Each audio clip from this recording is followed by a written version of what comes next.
Hai anak-anak, jumpa lagi hari ini. Semoga kalian dalam keadaan yang sehat dan tetap semangat untuk belajar ya.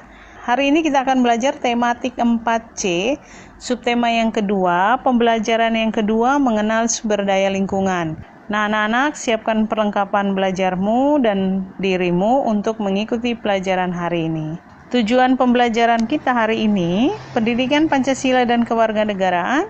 Anak-anak dapat menjelaskan sikap-sikap yang harus ditunjukkan dalam melaksanakan kewajiban, dapat menjelaskan manfaat melaksanakan kewajiban dengan rasa tanggung jawab, dan dapat melaksanakan kewajiban dengan rasa tanggung jawab.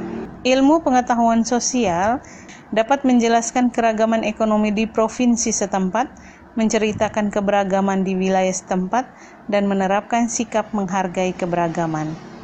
Pendidikan karakter yang dikembangkan adalah cinta tanah air, memiliki rasa kesetiaan, kepedulian, dan penghargaan yang tinggi terhadap sosial, budaya, dan ekonomi. Nah, anak-anak, sebelum kita belajar, kita buka pelajaran kita dengan berdoa. Ambil sikap doa yang baik. Dalam nama Bapa dan Putra dan Roh Kudus, amin. Ya Tuhan, Engkaulah sumber kebijaksanaan sejati.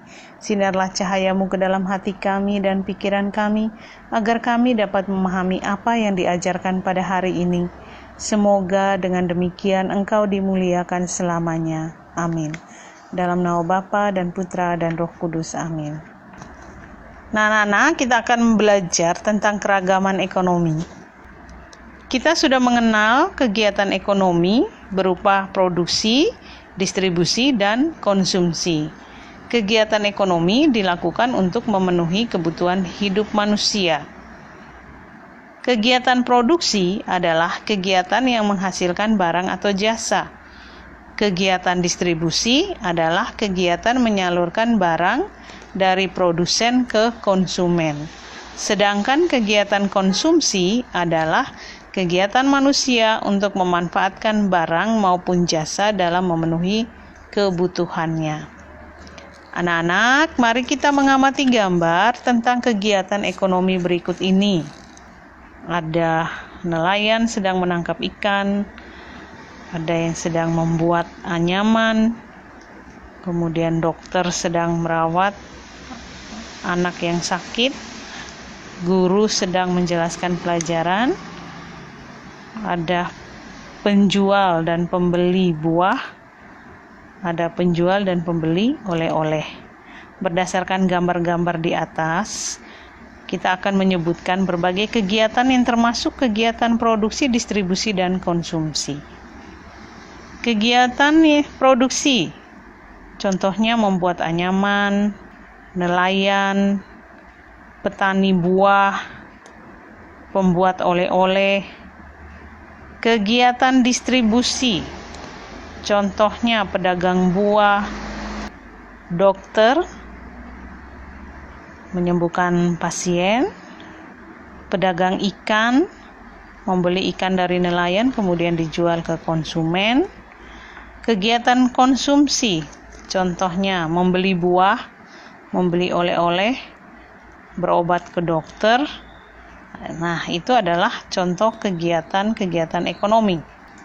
Setelah itu, kita akan melihat contoh kegiatan produksi, distribusi, dan konsumsi yang ada di provinsi tempat tinggal kita.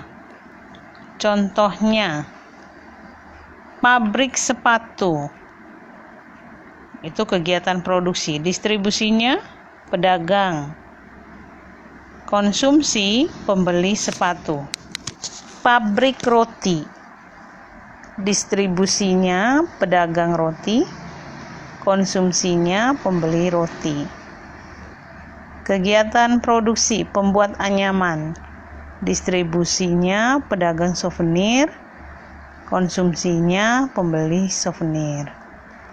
Kegiatan produksi pembuat sepatu, distribusinya ke toko, konsumsinya pembeli sepatu. Pembuat tahu dan tempe, distribusinya tukang sayur atau pedagang sayur, konsumsinya pembeli sayur. Selanjutnya kita akan menceritakan keberagaman ekonomi. Setelah mengenal berbagai kegiatan produksi, distribusi, dan konsumsi, kita akan mengenal berbagai jenis pekerjaan masyarakat untuk memenuhi kebutuhan hidup. Pak Yuda ingin mengetahui pekerjaan orang tua melati. Nah, anak-anak, mari kita menyimak percakapan Pak Yuda dan murid-muridnya. Apa pekerjaan orang tuamu melati? Ayahku bekerja di kantor perpajakan dan ibuku sebagai guru, Pak. Oh, jadi orang tuamu bekerja di bidang jasa, kata Meili. Kalau ayahku menjual barang-barang elektronik, kata Bagas. Kakekku sebagai perajin ukiran Jepara. Jadi, ayah Meili menjadi distributor elektronik yang bergerak di bidang jasa, sedangkan kakeknya Bagas sebagai produsen yang menghasilkan barang berupa ukiran. Setelah kita membaca percakapan tadi, mari kita menceritakan keberagaman ekonomi dengan mengisi tabel berikut. Yang pertama, pekerjaan guru menghasilkan, ya betul, jasa. Polisi menghasilkan jasa. Sopir, jasa. Tukang kayu atau mebel, ya menghasilkan barang ya berupa meja, kursi. Penjajah makanan, ya menghasilkan barang berupa makanan. Penjahit menghasilkan barang berupa pakaian. Selanjutnya kita akan belajar sikap menghargai keragaman ekonomi. Masyarakat memiliki berbagai jenis pekerjaan. Di antaranya ada yang sebagai guru, buruh pabrik, pembantu rumah tangga, pedagang, dan petugas dinas kebersihan. Setiap orang yang bekerja mempunyai tujuan yang sama, yaitu untuk mencukupi kebutuhan hidup, sehingga kita harus saling menghargai. Nah, anak-anak, mari kita mengamati gambar berikut ini. Kemudian ceritakan perilaku yang menunjukkan sikap menghargai keragaman berbagai jenis pekerjaan. Yang pertama guru, kedua nelayan, ketiga asisten rumah tangga atau pembantu rumah tangga, kemudian ada tukang ojek, dan ibu tambahkan satu lagi, yaitu petugas dinas kebersihan. Tugas kamu adalah bagaimana cara kamu menghargai profesi guru, nelayan, asisten rumah tangga, tukang ojek, dan petugas dinas kebersihan. Kerjakan tugasnya langsung di dalam buku pelajaranmu. Berikutnya adalah kewajiban sebagai warga sekolah. Manusia sebagai makhluk sosial selalu membutuhkan orang lain dalam melaksanakan tugas dan pekerjaannya. Berbagai bidang pekerjaan seperti perikanan, kerajinan, jasa, pertanian, dan sebagainya saling berhubungan. Oleh karena itu, menghargai pekerjaan orang lain merupakan salah satu kewajiban yang harus dilaksanakan sebagai warga masyarakat. Siswa juga mempunyai kewajiban yang harus dilaksanakan, yaitu belajar. Anak-anak, mari kita membaca bersama dengan lafal dan intonasi yang tepat, dengan judul bacaannya Merawat Taman di Sekolah. SD Tunas Mandiri memiliki sebuah taman. Taman itu dipenuhi dengan bermacam-macam tanaman hias dan tanaman apotik hidup. Tanaman tersebut ditanam oleh para guru dan murid-murid. Mereka sedang melakukan kegiatan merawat lingkungan sekolah. Seluruh murid dihimbau untuk membawa satu jenis tanaman hias atau tanaman apotik hidup. Mereka membawa alat untuk menanam, yaitu cetok, pot, tanah, dan pupuk.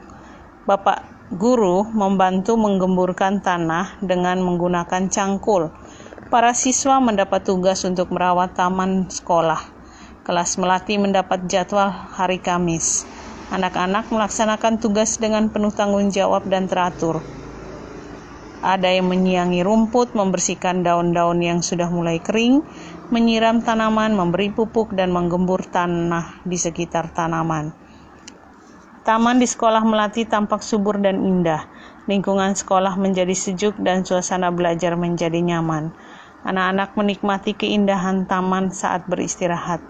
Mereka sangat senang karena dapat menikmati hasil yang mereka kerjakan.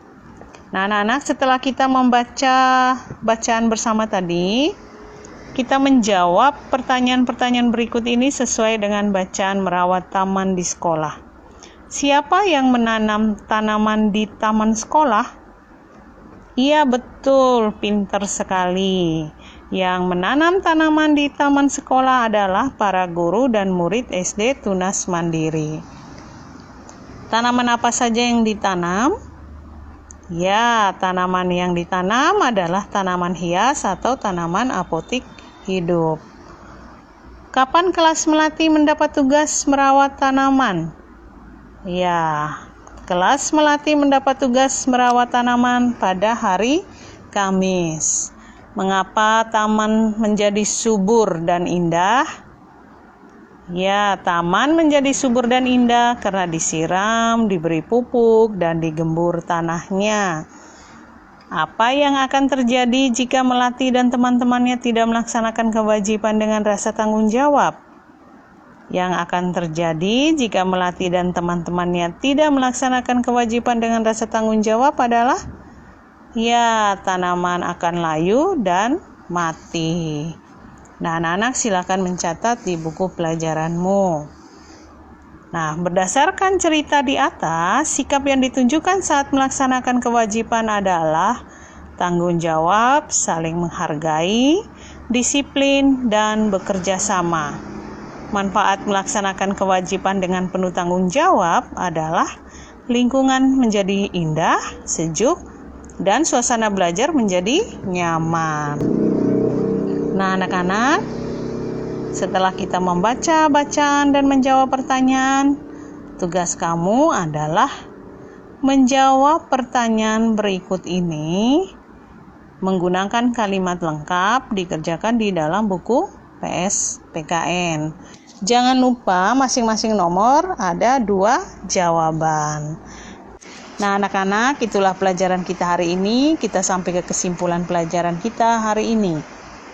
Kegiatan ekonomi terdiri dari kegiatan produksi, distribusi, dan konsumsi. Cara menghargai berbagai pekerjaan antara lain mematuhi nasihat dokter, tidak membuang sampah di jalan, membantu pekerjaan pembantu rumah tangga, memperhatikan guru yang sedang mengajar. Sikap yang ditunjukkan saat melaksanakan kewajiban adalah tanggung jawab, saling menghargai, disiplin, dan bekerja sama. Manfaat melaksanakan kewajiban dengan penuh tanggung jawab di sekolah adalah lingkungan sekolah akan menjadi indah, sejuk, dan suasana belajar menjadi nyaman. Nah, anak-anak, jangan lupa untuk mengisi refleksi dan aksi langsung di dalam buku pelajaranmu. Terima kasih anak-anak sudah belajar hari ini. Semoga kalian tetap semangat untuk melaksanakan tugas dengan penuh tanggung jawab. Tuhan memberkati.